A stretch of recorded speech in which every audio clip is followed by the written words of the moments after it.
Chapter 22, Chapter 3 Interlude.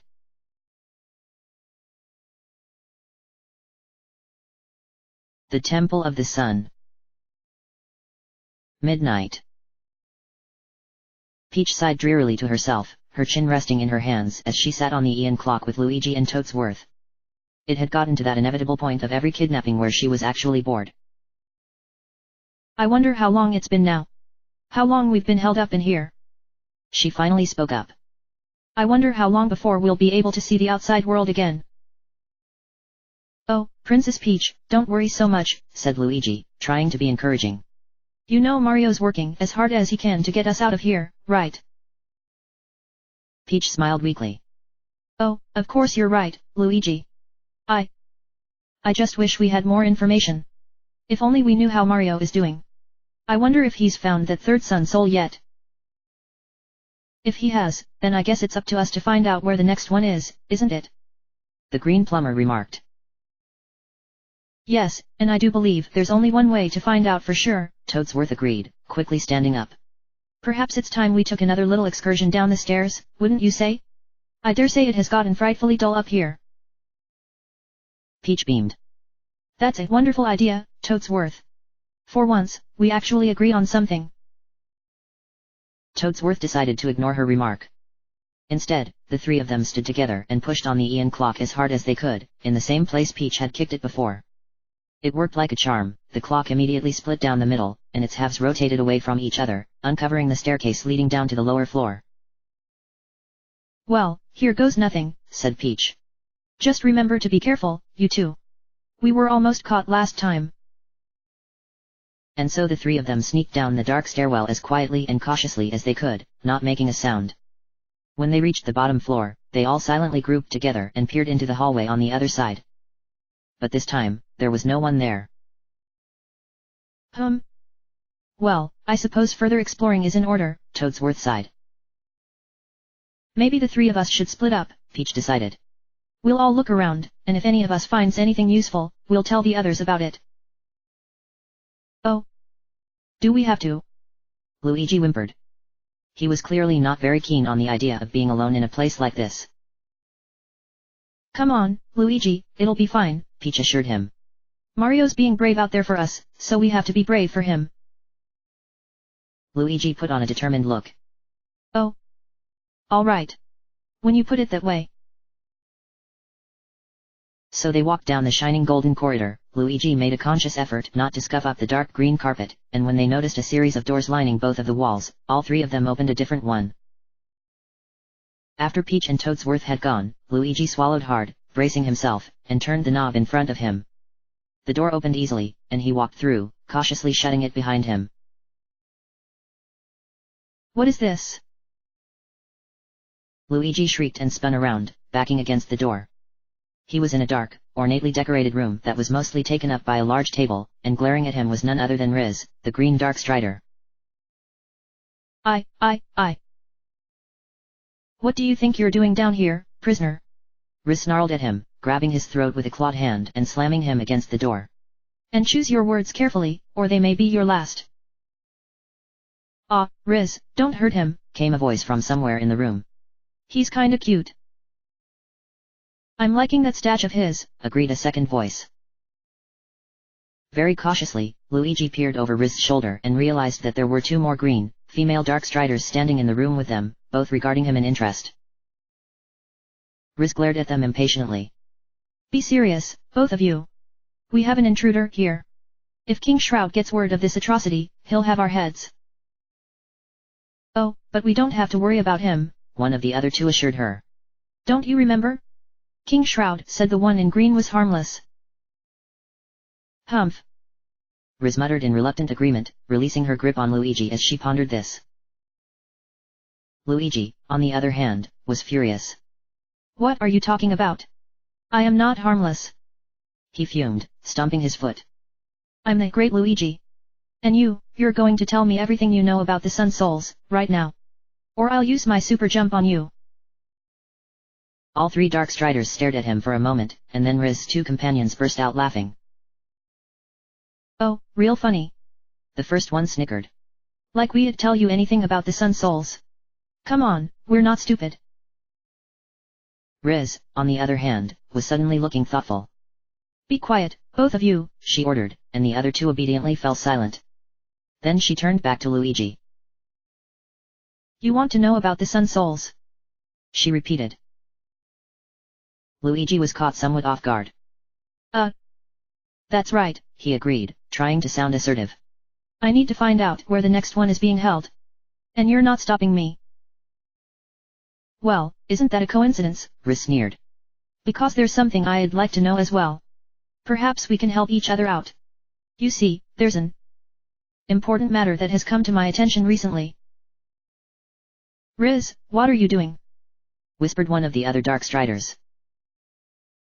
And by the way, my name is Riz, King Shroud's most loyal and cunning servant, she went on. And these are my two associates, Saul and Bess. Hey there, cutie, Saul piped up excitedly, waving at Luigi. Riz smacked her. Now listen, she said sternly. I'm sure at this point you've already met 3 certain acquaintances of ours. Jaff, Pell, and Nob. Luigi was getting very confused. He had no idea where this was going. Yeah. Then you know that they're all complete buffoons, Riz spat. King Shroud was a fool to entrust them with any part of his plan. And yet they were the ones who were chosen to hide the Sun Souls. She bristled in disgust. They are not deserving of such an honor. I've made it my duty to prove to our king that we are his greatest servants, not those 3 imbeciles. Okay. I thought after their defeat at Mount Tourmaline, they had disgraced themselves beyond redemption, Riz sighed, beginning to pace back and forth. And yet, they're planning something. Something they believe will win our king's eternal favor. I must know what it is, and put a stop to it in any way I can. Luigi was getting nervous. I'm sorry, Ms. Riz. But I don't get what this has to do with me. Well, I'm getting to that, she growled dangerously at him. As we speak, those 3 are having a conference with our king, which I am not allowed to attend. What I need is for you to infiltrate that meeting, and find out what they're discussing. Then report back to me immediately. She folded her arms. I am in a generous mood. If you do this for me, I may tell you the location of the 4th Sun Soul. Luigi's eyes widened. Really? You would do that? This is a limited time offer, Riz added threateningly. They're meeting in the room right across the hall. Go there now, before I change my mind. Oh, right. You got it. Luigi agreed, hastily turning around and running out the door, slamming it shut behind him. Riz. What are you thinking? Bess cried once they were alone. Why would you tell that guy where the Sun Soul is? I mean, he's that Mario guy's brother, right? Yes, and what does he think he's going to do with that information?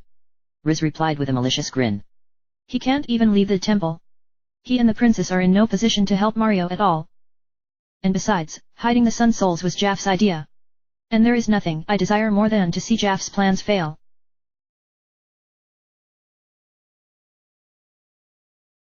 Luigi crept nervously across the hall, approaching the door on the other side. Sure enough, he could clearly make out familiar voices coming from the other side, and they did not sound friendly. He gulped. Why on earth was Riz making him do this? She probably just didn't want to risk getting in trouble herself. Very reluctantly, and more silently than he had though possible, Luigi pulled open the door a tiny crack and peered inside. King Shroud, as well as Jaff and his associates, were standing in an enormous room with a vaulting ceiling and shining windows. On the far end of the room was what looked to be a large altar of some kind, and there was a red carpet leading up to it. This certainly did look like a room you would find within a temple. Now Jaff, I hope this meeting of yours is worth my time, Shroud said humorlessly. As I'm sure you've heard, Mario has somehow managed to find yet another of the Sun Souls. I am not in the best of moods at the moment. Luigi stifled a smile. He knew his big bro would come through. Trust us, my lord, you will want to hear this, Jaff replied dutifully. As you requested, we have obtained information on the newcomer in Chronoside, the self-titled king of the Koopas, as it would seem. After meeting with him, we have decided he is the one you've been looking for. Shroud bristled. That is an audacious claim, Jaff. What makes you so certain? We have seen his strength, Jaff insisted. He is mighty and powerful, likely more so than anyone else in this land. Furthermore, he is dull and foolish, and could easily be swayed to our cause. And he, too, has a grudge against Mario. For once, the Master of Night looked to be at a loss for words. You're sure of all of this? He asked. Completely sure. He wants nothing more than to eliminate Mario, just as we do. Shroud folded his arms, thinking this matter over very seriously. You know how critical it is that our treasure be properly guarded, he informed his minions. Mario must be kept from obtaining it at any cost. The one I choose to guard it is of utmost importance. He turned away from Jaff and the others. We will test this king of the Koopas, he decided. If he proves worthy, he will have the honor of being my most crucial servant. And once you've done that, go and protect that next Sun Soul, Jaff. Mario will not humiliate our efforts again. The Dark Striders perked up in excitement. It will be done, my lord. Jaff declared loyally. We will seek him out even now. You will not be disappointed. Shroud nodded in approval, and the Dark Striders immediately vanished from the room in 3 puffs of smoke. And Luigi, completely stunned, withdrew from the room before he was noticed.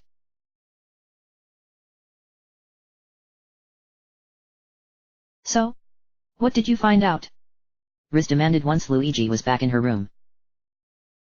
Well, it was really crazy, actually. They were talking about this guy Bowser, Mario, and I know him really well. Luigi began uneasily. He wasn't sure how much of this he should be telling her, but it was the only way to find out where the Sun Soul was. And? Well, it sounds like they want to use him to guard something. A treasure, they said. Riz's eyes grew very wide. Is that so? She said in a soft voice, looking stunned. After a moment, she turned around and began quietly conferring with her 2 associates. Do you know what treasure they were talking about? Luigi ventured. That is no business of yours, Riz replied shortly. Now, then. You've done well, Luigi, and I thank you. This is very useful information. Okay. Well, now you have to hold up your end of the deal. You have to tell me where the Sun Soul is. Yes, of course, Riz growled impatiently. I honestly have no idea what that fool Jaff was thinking, but he decided to hide the Meridian Soul amongst a group of traveling performers. I believe they're known as the Starshine Circus. The next Sun Soul's in a circus? Luigi repeated. That's what I said, isn't it? Riz snapped at him. Now, Luigi, I suggest you leave this place immediately. Our business here is complete, and this is a dangerous place for one such as you.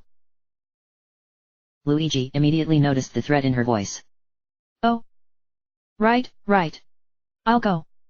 He reached for the doorknob, then briefly hesitated and turned back around. And, thanks. Riz did nothing but glare at him. Feeling his face flush, Luigi pulled the door open and slipped out as quickly as he could.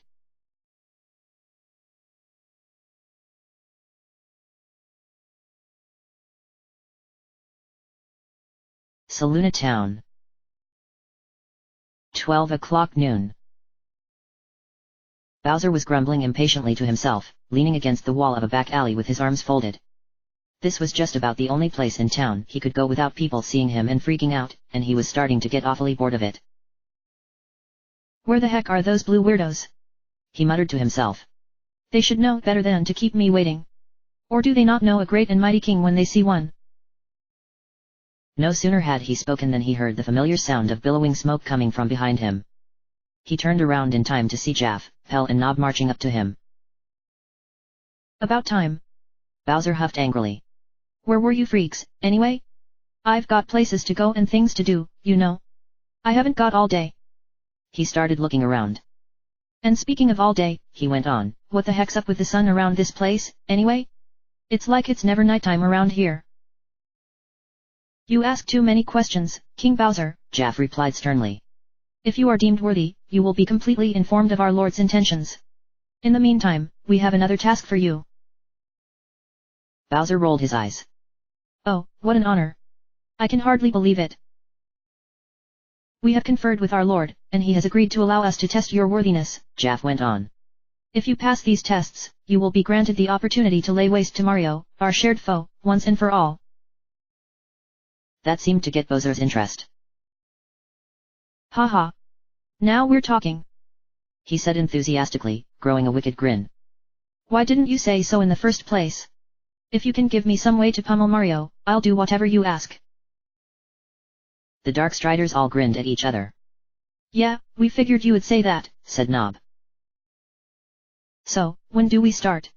Bowser asked eagerly, rubbing his hands together. When's the first test, hey? Right now, said Jaff, snapping his fingers. What they? Bowser leapt back in shock as a gigantic plume of smoke billowed up directly in front of him, and an enormous troll of a Darkstrider materialized out of it. It didn't appear to be very intelligent at all, but on the other hand, it was also holding a very pointy mace. What the heck is this? The Koopa King demanded. Instead of responding, the oversized Darkstrider let out a primal roar, holding its mace high above its head and charging directly at Bowser. You're kidding, right? Bowser scoffed, unleashing a fire blast from his mouth and barbecuing the Darkstrider before it had even gotten close. It staggered backwards, looking burned and badly shaken up, as Bowser laughed tauntingly. Ha! That all you got? He quickly got his answer. The Darkstrider steadied itself, then gathered its strength and swung its mace at Bowser, striking the unsuspecting Koopa across the face. Yow! What they? Oh, fine. You wanna play rough? Let's dance, baby. The Darkstrider wound up its mace again, but this time Bowser retaliated by swiping at it with his claws. Howling in frustration, the Darkstrider bashed Bowser over the head as hard as it could, causing stars to erupt before the Koopa King's eyes. Shaking his head to clear it, Bowser ducked down and headbutted the Darkstrider in the stomach, sending it crashing into a wall. The two of them duked it out like that for several more minutes while Jaff, Pell and Nob watched the whole thing in eager anticipation. Every time the Darkstrider tried to swing its mace, Bowser would swipe it away with his hands or lock it with his horns. However, the Darkstrider was also using the mace to its defensive advantage, blocking off Bowser whenever he tried to land a hit. Finally, it became clear that Bowser and his fire breath had the advantage. As the dizzy and weakened Darkstrider came charging at him one last time, Bowser responded by flame broiling it at point-blank range with a devastating fire blast. Then, just for the added effect, he jumped on its head and flattened it to the ground as easily as though he were stomping a Goomba. Ha! How do you like that? Bowser gloated down at it. To his surprise, the defeated Darkstrider suddenly exploded in a mass of black smoke that rose up into the air and faded away. Bowser found himself standing on top of nothing. Excellent, King Bowser, Jaff said with approval in his voice. You have passed the first test. Ha, you kiddin'? That was easy. Bowser replied proudly, folding his arms. Why don't you come back when you've got a real test for me, hey? At this rate I'll be wailing on Mario in no time flat. We'll see about that, said Jaff, his expression betraying nothing. We will inform our Lord of your progress, and soon we will return to you with the next test. Until then, wait for us here. Bowser blinked in surprise. Hey, wait, he started to protest, but the Darkstriders had already raised up their arms and vanished into black smoke. Wait a minute. How soon is soon? Bowser shouted at the empty air. How long do I gotta wait here? Guys? Guys. He grumbled to himself. Just terrific. End of chapter.